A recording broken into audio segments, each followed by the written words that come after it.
Olá! Estamos iniciando a nossa primeira semana de aula. Na aula de hoje, iremos falar sobre as prerrogativas do poder público sobre os agentes privados.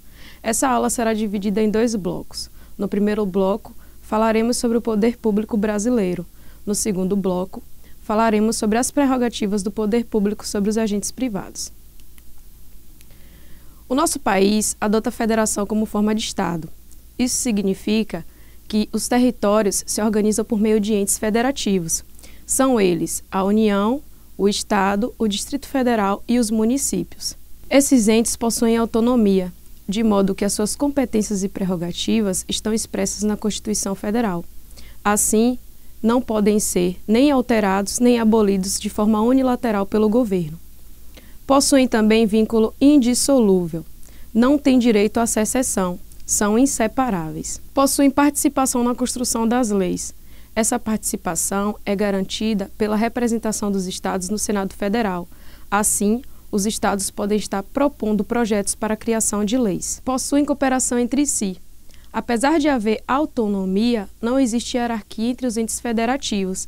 Eles cooperam entre si nos limites reservados pela lei. Eu queria trazer para vocês um bizu.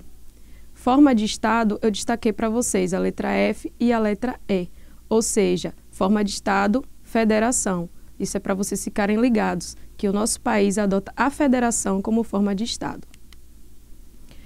O artigo 1º da Constituição Federal traz que a República Federativa do Brasil, formada pela união indissolúvel dos estados e municípios e do Distrito Federal, constitui-se em Estado democrático de direito e tem os seguintes fundamentos: a soberania, a cidadania, a dignidade da pessoa humana, os valores sociais do trabalho e da livre iniciativa e o pluralismo político. Aqui eu quero destacar para vocês que existe uma grande diferença entre soberania e autonomia. Os entes federativos, eles possuem autonomia. Só quem possui poder soberano é a República Federativa do Brasil, representada pela União nas suas relações internacionais.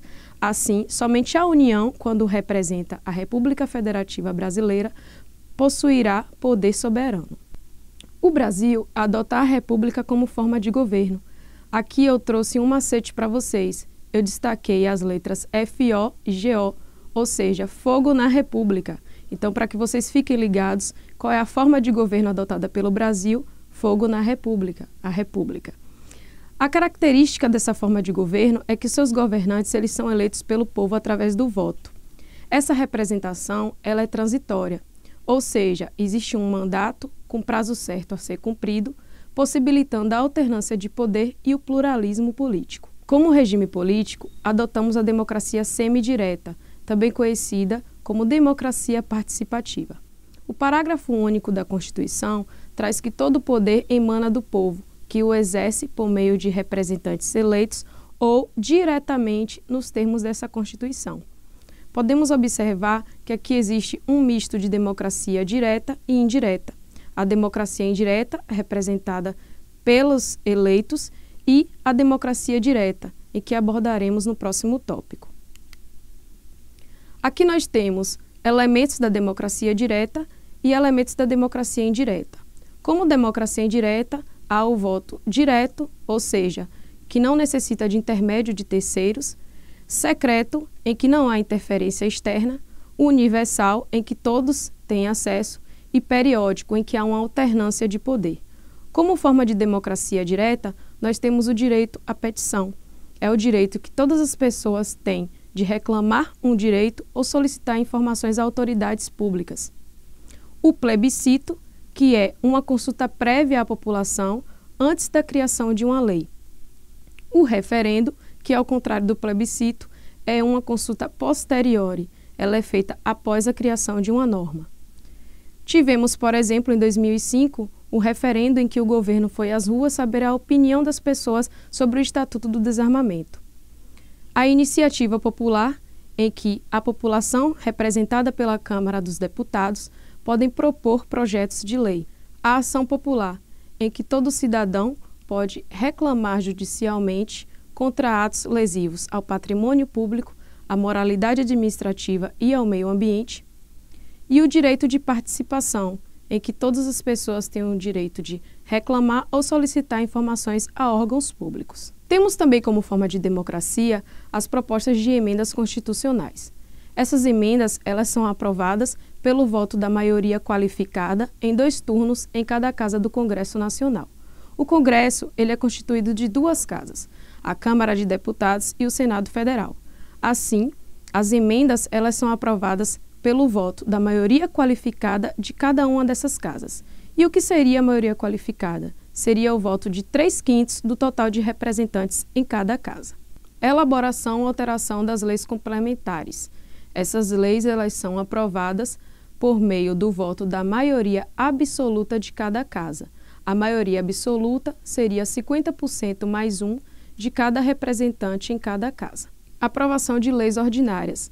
Essas leis, elas são aprovadas pela maioria simples em cada casa nas sessões com quórum, ou seja, 50% mais 1 dos presentes na sessão. Aqui eu trouxe um esquema para melhor compreensão de vocês. A maioria simples significa 50% mais 1 dos presentes na sessão e a maioria absoluta, 50% mais 1 do total dos representantes em cada casa. Como maioria qualificada, nós temos 3/5 dos deputados e 3/5 dos senadores. Aqui cabe destacar que existe uma diferença. Quando se fala em maioria simples, falamos do total dos presentes na sessão. E quando falamos sobre maioria qualificada ou maioria absoluta, falamos sobre o total dos representantes em cada casa. Para ficar mais claro, eu trouxe um exemplo. Vamos supor que a Câmara de Deputados tenha 513 deputados federais e que o Senado possui 81 senadores, mas em uma sessão compareceram apenas 200 deputados e 50 senadores. Como seriam representados essa maioria absoluta? Seria 50% do total mais 1, ou seja, 50% dos 513 membros mais 1, que daria aproximadamente 258 votos. Relacionado ao Senado Federal, teríamos 50% dos 81 membros mais 1, que daria aproximadamente 42 votos. Maioria simples. Aí, faríamos o cálculo com 50% mais 1 dos presentes. Então, utilizaríamos os 200 deputados e os 50 senadores, o que daria aproximadamente 101 votos na Câmara de Deputados e 26 votos no Senado Federal. Tratando-se de maioria qualificada, faríamos o cálculo de 3/5 do total, que seriam 513 membros na Câmara e 81 membros no Senado, o que daria aproximadamente 308 votos e 49 votos. Para finalizar, eu trago para vocês que a Constituição, ela veda a proposta de emendas tendentes a abolir a forma federativa de Estado, o voto direto, secreto, universal e periódico, a separação de poderes, nós temos o poder legislativo, executivo e judiciário, e direitos e garantias individuais. Aqui eu quero destacar que a Constituição ela veda emendas tendentes a abolir, ou seja, a extinguir, a eliminar, não é a alterar. E a forma federativa de Estado, lembrem-se, forma federativa, federação, lembra lá, F é federação, não é fogo na república. Então, o que a Constituição veda é emenda tendente a abolir a forma federativa de Estado. Concluímos aqui o nosso primeiro bloco. Se houver alguma dúvida, envie os seus questionamentos aos nossos fóruns de discussão e até o nosso próximo encontro.